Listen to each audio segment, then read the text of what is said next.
On this episode of ResiWeek, Azione continues the shift to lighting RMR and high performance. CEDIA has a new community app and an amazing Game of Thrones custom theater. All this and more on this episode of ResiWeek. The network for the AV industry. What are you listening to? This is AV. This is AVNation. This is AVNation. This is ResiWeek episode 117, Rack Share. Support for AVNation is brought to you by FSR and by HD Base T. Welcome to ResiWeek. This is your weekly wrap-up of all the latest news and stories for the residential AV industry. I'm your host, Matty Scott, for AVNation.tv. And today I'm pleased to be joined by my good friend, Paul Williams. He is the VP of Solutions at Control4. How are you, sir? Hi, Matt. I'm doing great. Yourself? I'm doing fantastic. We finally sort of have warm weather here. So that's fantastic. Yeah, I know. I'm happy about it. And we are pleased to be joined by a first-timer, so we will be very nice. It's Jacob Abbott. He is the president of Visual Concepts, coming to us from his Stargate-themed theater, which is pretty cool. How you doing, man? Doing great. Thanks for having me on. Thank you for joining us. We're going to have a lot of fun today. Let's kick it right off with a story that comes to us from CE Pro and Jason Knott.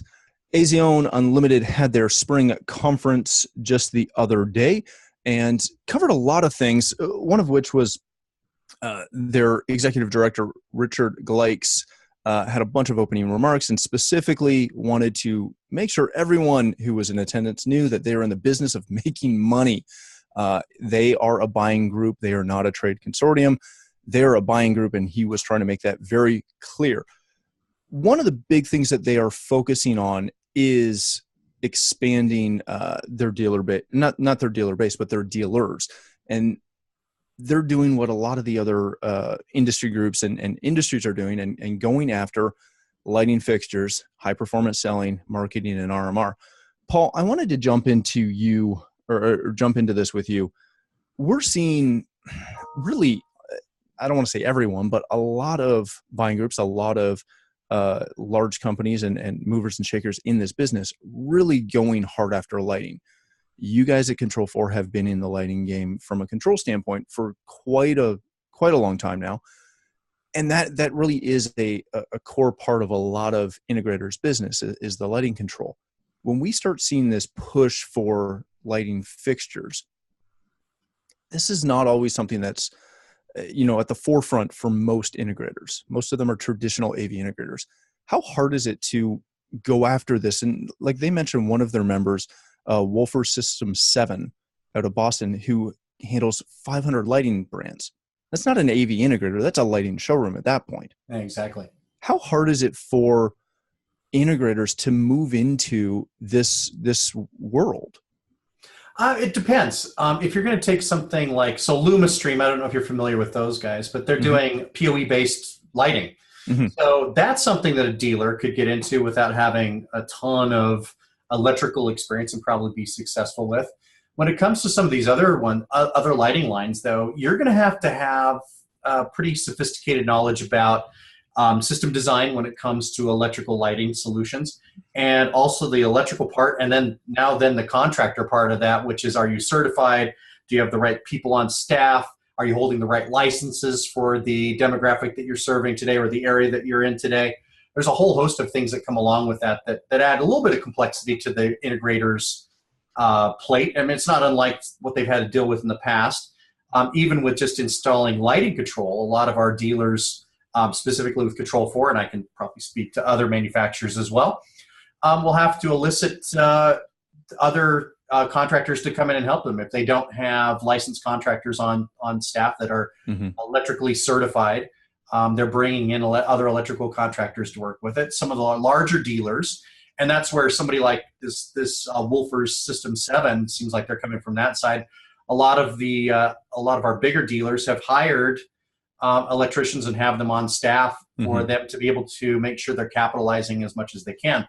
But the whole thing really goes to what we've endeared a term to, which is rack share, which is, look, I'm going into this project. If you sat up from the very beginning, you started writing line items down of everything that's going into this house, starting with wiring and ending at furniture, how much can I deliver to that customer so that I'm the largest part of that that spend that consumer puts into it. And this is, I think, another element of trying to get more of that spend along the way. I think it makes sense. Lighting's a big deal. Smart lighting's a big deal in a lot of the homes. In fact, it's what a lot of people associate with smart home control. Right. Jacob, this may not be, and I'm new to your company. I don't know a ton about, everything that you guys do, but when you're doing themed theaters like the one you're in, there's a large aspect of that is lighting and lighting design, maybe not fixture specification specifically, but is that something that you guys were able to grow into, or is that something that you had to, again, partner with someone to figure out the design aesthetic of it? I kind of handle it all in-house. Paul really nailed it on the head. I mean, for an AV integrator, we want to be in the AV business. I don't necessarily want to be an electrician. And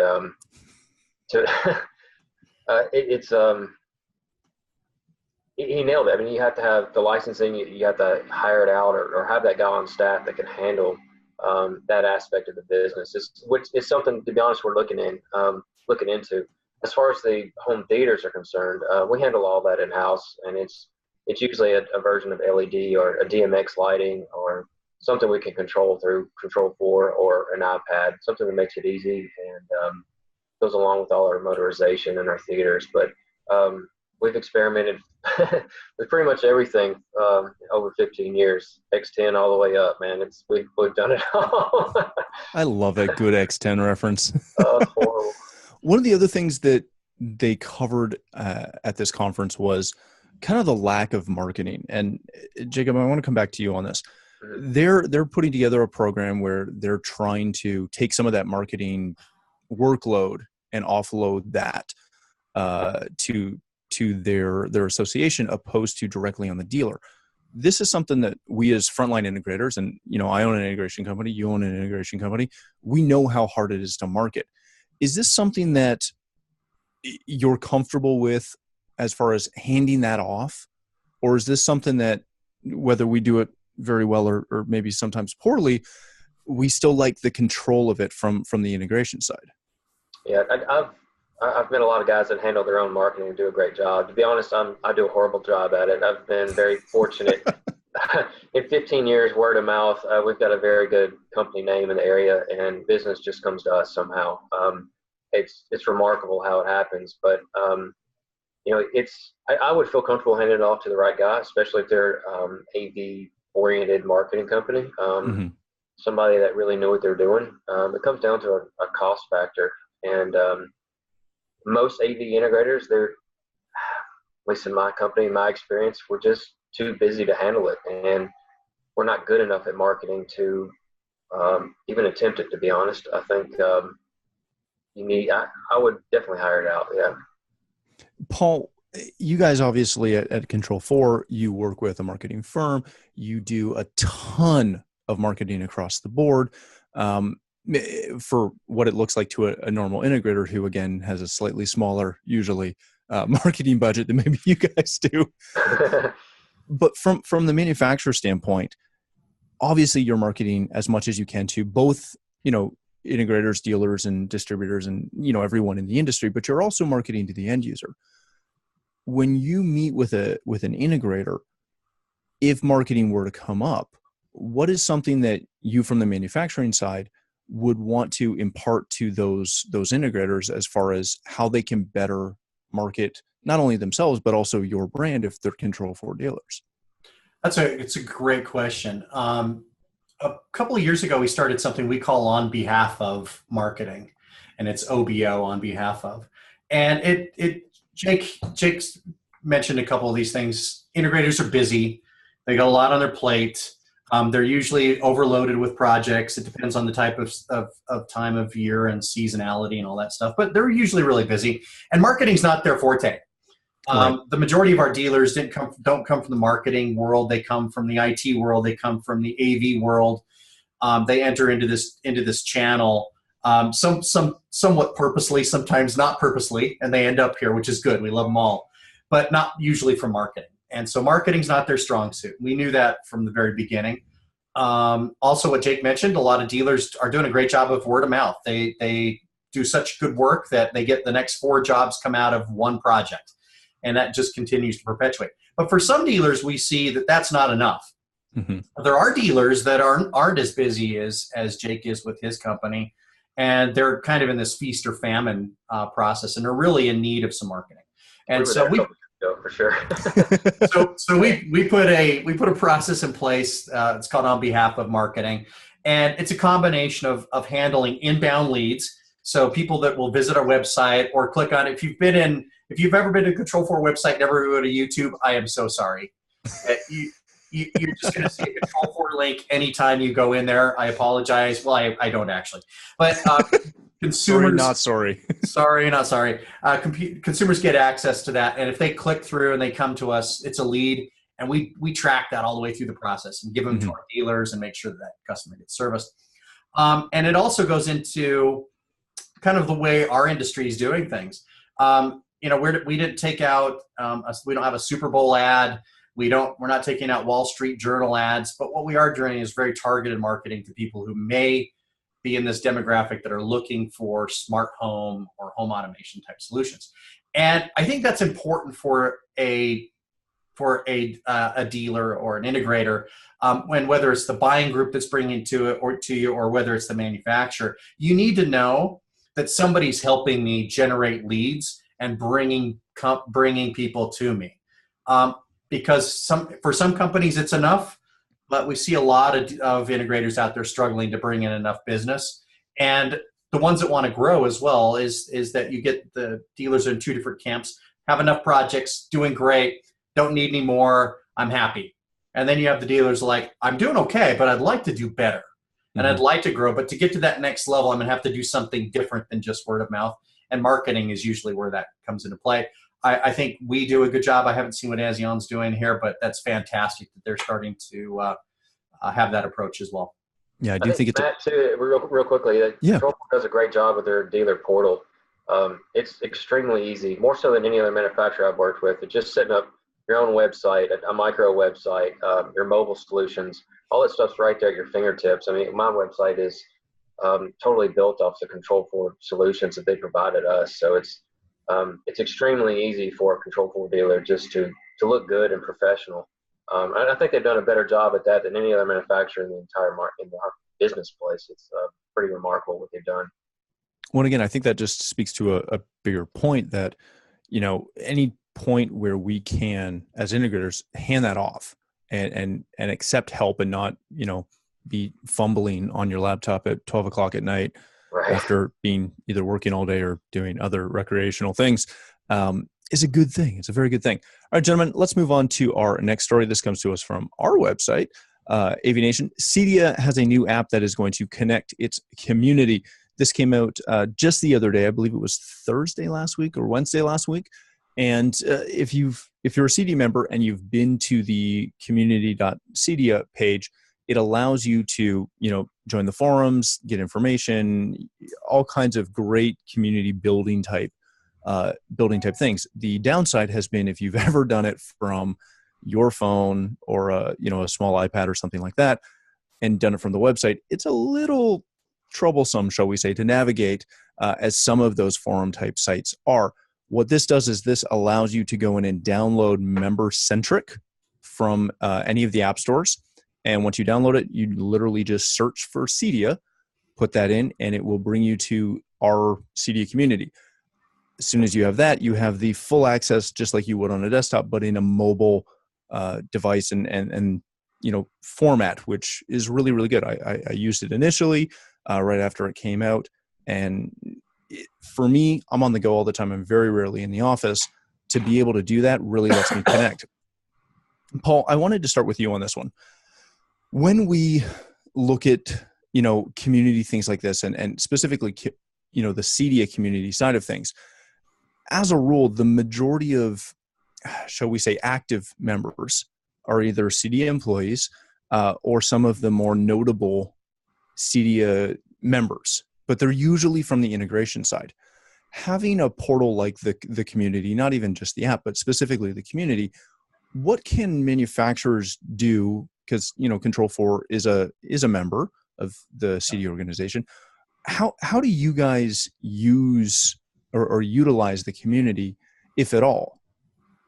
So I'll speak that in a couple of ways. One, we have our own community page that we have a forums page that's it's a little dated. We're working on the next generation of that, but people do use it, and it's valuable for a dealer who's faced with an issue. They're trying to figure something out.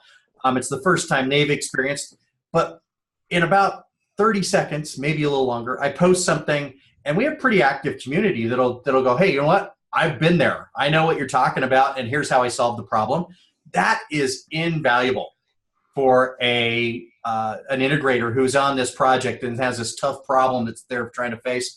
Maybe Control 4 related, maybe just integrator related, and to have a community of people that are out there to kind of help you out is huge. And so I applaud CEDIA for bringing this about. I think for CEDIA as a whole, I think that's going to even perpetuate even further.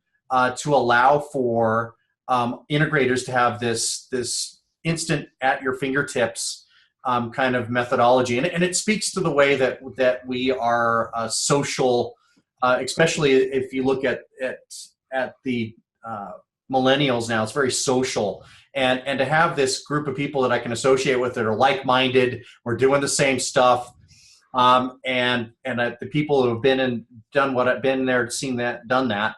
To be able to have them at my not necessarily disposable, but have that as a backstop for me, it's massive. I mean, it's huge to be able to have that community behind you. As a manufacturer, we're certainly hopeful that this becomes one of those things where dealers can share in an open community. It's not branded for any one manufacturer. It's going to have its own flair there. But we're certainly hoping that we're represented well, and people are talking about us, and we're relevant, and that's part of the discussion that's out there at the same time. Very good. Jacob, not specific to CEDIA per se, but just from the community side in general. Yeah. I remember when I started in the industry, there was no such thing that I was aware of. No. Remote Central, I'm sure, existed. I never used it. Integration Pros, nothing. CEDIA, we didn't use any of that. Yeah. How has that changed the way in which we do business, and maybe even more focused, the way we troubleshoot? I've been my whole life I've lived. I listen to people and try to learn from their mistakes, and a forum is just a community to make that happen. Paul, we use the Control 4 forum every single day. My entire service department, if something goes wrong on a job site that we've never seen before, there's somebody else out there that has seen that exact problem. And we usually hit the forum first, and then the knowledge-based articles. And if we still can't fix it, then that's when we call support. So a forum-type community is huge. Another thing I'll say is I've been fortunate enough to go on a lot of networking trips, manufacturer trips, best dealer in the nation type deals. You get together with your peers and spend a week with them. It's kind of weird at first, vacationing with your peers and your competitors, but the value, the knowledge that you can pull out of some of these guys, and they're willing to help you. I mean, it's I've learned some of the best things in business and what to do and how to change and how to negotiate the waters of the AV industry through talking to people. So if you can put that at their fingertips, I think it's a huge home run for CEDIA for sure. Very good. All right, gentlemen, let's move on to our last story of the day. This comes to us from Electronic House, and it is a Game of Thrones. And I just lost. There we go. It's a Game of Thrones medieval design that comes to us from Jacob and his company. I wanted to talk about a couple of things with this. One, this thing is incredibly cool. Oh my gosh, it is gorgeous.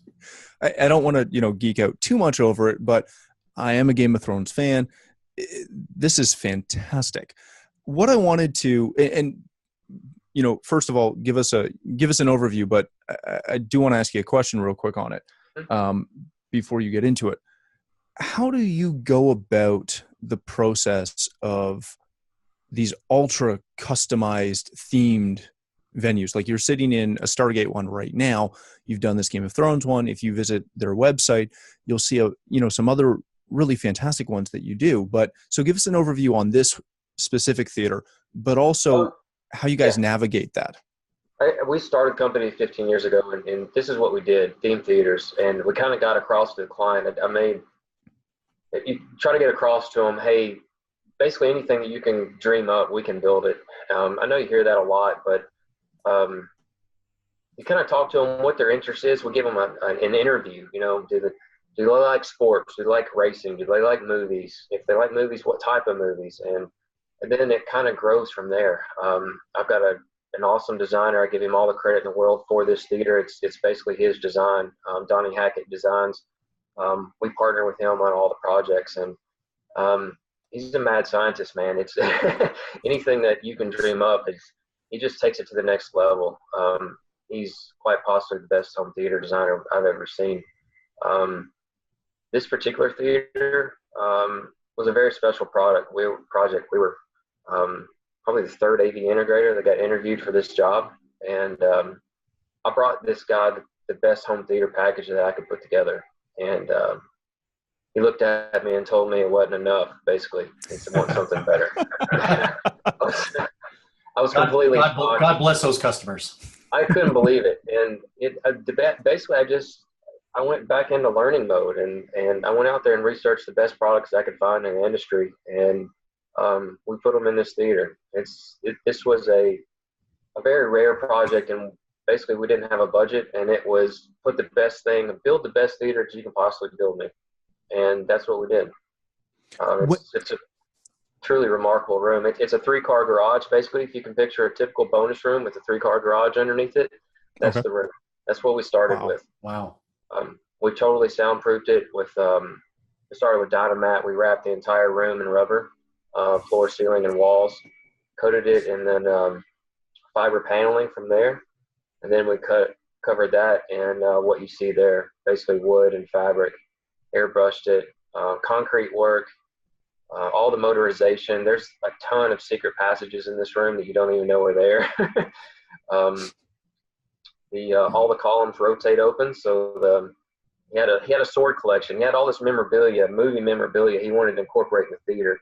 To be honest, we didn't really want to see it in the theater. We wanted the theme, so we hid most of it. He can hit buttons on his iPad and open up the columns and show his swords, and we hid his game consoles and a coffee table. You knock on his coffee table 3 times, and a motorized door opens up, and all his PS3 stuff comes out of the door. The equipment rack's totally hidden. You have to lift a little key, like a key to the city. You lift it off a shelf, and the equipment rack motorizes open. Some really trick stuff in this room, but it's one of the better projects we've ever built, that's for sure. That's fantastic. When you get into these, how much of this becomes work that you do completely in-house, or do you have to partner with massive numbers of tradesmen, or are you to the point where you now have the majority of that in-house? Yeah, that's a good question. It's a point of pride for me. The room that you're seeing here is all built in-house, every single bit of it. Really? Yeah, the CNC work, the 3D modeling, it's all built in-house. The exception of the suit of armor, the suit of armor going up the steps. We actually had that built in London, and wow. Yeah, it's 7 foot tall. It's pretty amazing. But other than that, everything you see there, I mean, the concrete work, the stair work, everything is all in-house. The motorization, all the woodwork, obviously the AV side of it. And I got to give a shout out to Pro Audio Technology too, because they really stepped up here. This theater is unreal. That's who I went with when the client said he wanted something better, and that's who we found. That's fantastic. Paul, I wanted to ask you this because this is, correct me if I'm wrong, Jacob, but this is controlled by Control 4, correct? Yeah, for sure. Our whole world runs on Control 4. This particular room, all the motorization, all the lighting control, all the AV control, the media server, everything runs through a Control 4, an iPad. The client prefers the iPad control of it, to be honest. He doesn't even use the remote control, so that's awesome. Fantastic. That screen to control it. Paul, when clients, or I'm sorry, when dealers or integrators come to you guys with custom, one of a kind projects like this, how do manufacturers or what kind of help can dealers expect or hopefully get from manufacturers when they have these, again, one-of-a-kind projects? Well, we offer full support in whatever it's going to take to get it done. We applaud and love these kind of projects that are so trick and custom. I think it speaks to the flexibility of what we're able to do as a manufacturer to accommodate this. Our dealers have these imaginations that are, and this is superior. But our dealers as a whole and our integrators have these great minds that they think through, and so they get into this dream process with the consumer, and they'll come back to us and say, "Hey, look, I've got this idea. I was sitting down with the consumer. Consumer said, I'd love to be able to do this." And the dealer goes, "I think I could do that, but let me make sure." And they'll call us. We're the backstop. They'll ask a question, "What if?" And we'll try every hook or crook to kind of figure out that, because that's the custom space that we're all in here, right? We want to make that work. And we may come up with some suggestions, go, "You know what, if you're going to do that, here's the best way to handle that. And here's the best way to make sure that it's going to work reliably." Because that's the other thing we want to make sure is that the customer's experience is when they knock 3 times on that coffee table, it actually does open up, that it's not just standing there looking at them, because that's going to get annoying real quickly. And so it's offering the dealer the kind of support to know, if you go with this, we're behind you, we're standing behind it, and we can assure that this is going to work in this way. So we're here for our dealers. We just stand behind them, make sure that they don't get in too far over their heads. It's good to tread water every once in a while, but you don't want to drown, right? So. Fantastic. All right, gentlemen, we're going to leave it there. Thank you so much for joining us. Jacob, if people want to connect with you or find out more about Visual Concepts, where can they do that? VCHometheaters.com. Very good. Thanks again for joining us. Paul, thanks again for being here. If people want to connect with you or learn more about Control4, where can they do that? So they can find us at control4.com. And anybody that wants to get in touch with me, just pwilliams at control4.com. Always a pleasure to be on the show. Excellent. Thanks again for joining us, gentlemen. For myself, if you'd like to connect with me, you can find me at Matt D. Scott on Twitter and every other social platform. But more importantly, please stop by AVNation.tv. You'll find this show as well as a wide variety of our other shows with all the verticals that we cover. When you visit the website, please take a moment to check out our underwriters. We are extremely thankful for their support and ask that you check them out as well. Thanks again for watching. That's all the time we have for this episode of ResiWeek.